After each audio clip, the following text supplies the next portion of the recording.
Assalamualaikum warahmatullahi wabarakatuh. Salam sejahtera. Selamat datang di acara Communication Talk Show kami yang kedua. Jadi kali ini kami akan membahas isu yang hangat dibicarakan di media sosial dan maupun televisi. Itu tentang FPI, ulam Bapak Mahfud MD. Pada tanggal 30 Desember 2020 di konversi pers lalu, berita tersebut memang sempat membuat heboh warga dan menimbulkan sebagian masyarakat merasa setuju dengan statement pemerintah dan ada juga nih masyarakat yang geram akan keputusan pemerintah. Di sini mengulik lebih dalam lagi dan di sini sudah hadir beberapa sumber percaya yang akan memberikan argumen dan opini mengenai isu tersebut. Narasumber pertama boleh Hafni. Assalamualaikum warahmatullahi wabarakatuh. Saya Nimaskia dari Universitas Bina Sarana Informatika Margonda, kelas 443A01. Saya di sini sebagai Pro. Ainul Yakin. Oke, perkenalkan nama saya Ainul Yakin Paraja, mahasiswa Universitas Bina Sarana Informatika Margonda Depok. Di sini saya sebagai Pro. Boleh yang terakhir? Ya, perkenalkan nama saya Sigit Prasetyo. Saya dari Universitas Bina Sarana Informatika dan saya di sini sebagai kontra. Oke, jadi di sini kita mendisklaiman bahwa opini yang disampaikan berdasarkan narasumber opini dari orang-orang ahli di bidangnya. Jadi di sini tuh udah di-riset dulu ya. Pertanyaannya, apa yang kalian ketahui nih tentang isu dan sejauh mana yang kalian ketahui? Boleh Mbak Afni sebagai. Sejauh ini sih yang saya ketahui ya dari berbagai media massa seperti media sosial maupun televisi, Front Pembela Islam atau FPI resmi dibubarkan oleh Menko Polhukam Mahfud MD pada tanggal 30 Desember tahun 2020 dengan alasan melanggar ketertiban dan keamanan yang bertentangan dengan hukum di negara Indonesia ini. Seperti tindakan kekerasan, sweeping, provokasi secara sepihak itu dari FPI, dan lain-lainnya. Dan dalam konferensi pers tersebut, Mahfud MD mengatakan bahwa dalam perundang-undangan dan sesuai keputusan MK nomor 82 tahun 2013, tanggal 23 Desember 2014, pemerintah melarang aktivitas FPI dan akan menghentikan setiap kegiatan FPI tidak lagi mempunyai legal standing baik sebagai ormas maupun sebagai organisasi biasa. Itu sih yang saya tahu sejauh ini. Jadi alasan kenapa bisa dibubarkan tuh karena banyak pelanggaran ketertiban dan juga keamanan ya yang bertentangan. Iya. Oke, untuk kontranya nih, Bapak Sigit memberi penjelasan.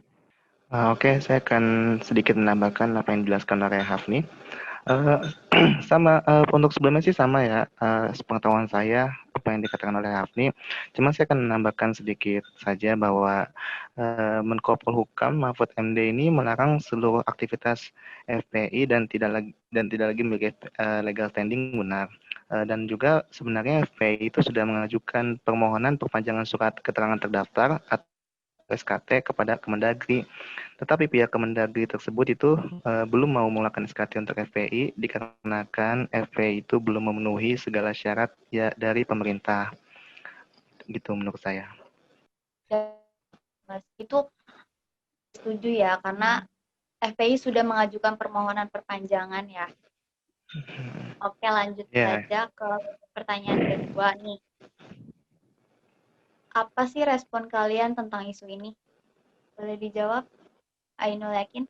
Oke, saya sendiri sih setuju dengan tindakan pemerintah ini karena untuk menegakkan hukum yang berlaku di negara ini dan banyak track record kegiatan FPI yang tidak sejalan dengan peraturan pemerintah seperti melakukan sweeping dan pembubaran paksa kelompok yang bertentangan dengan ajaran agama Islam.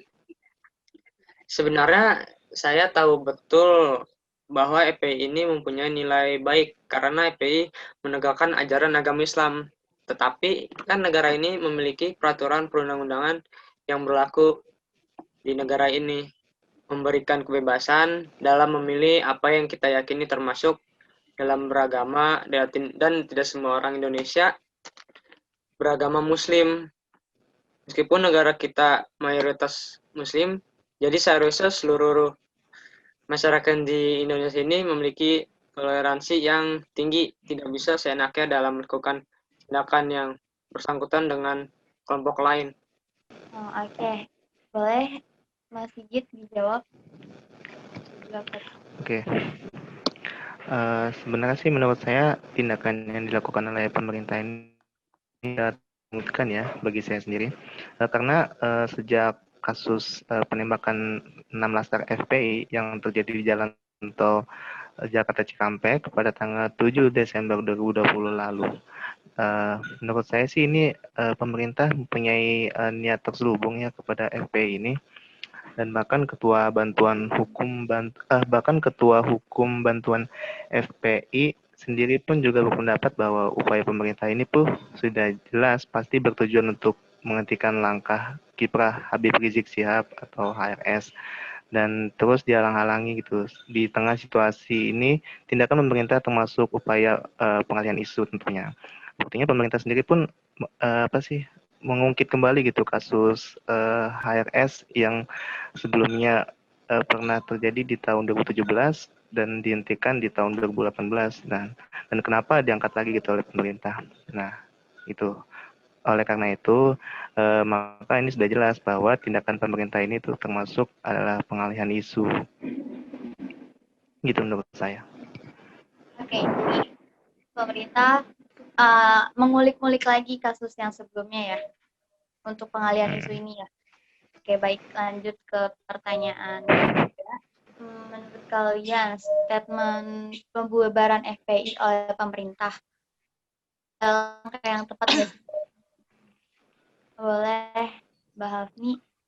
Saya sendiri setuju sih dengan tindakan pemerintah pada kali ini. Karena seperti yang saya jelaskan dari awal itu, bahwa FPI sudah banyak melanggar peraturan, dan juga menurut Ketua DPP di sini, menurut Ketua DPP Partai Golkar Syadzili Hasan berpendapat bahwa pemerintah memiliki kewenangan dan dasar hukum yang kuat dalam melarang aktivitas organisasi FPI gitu.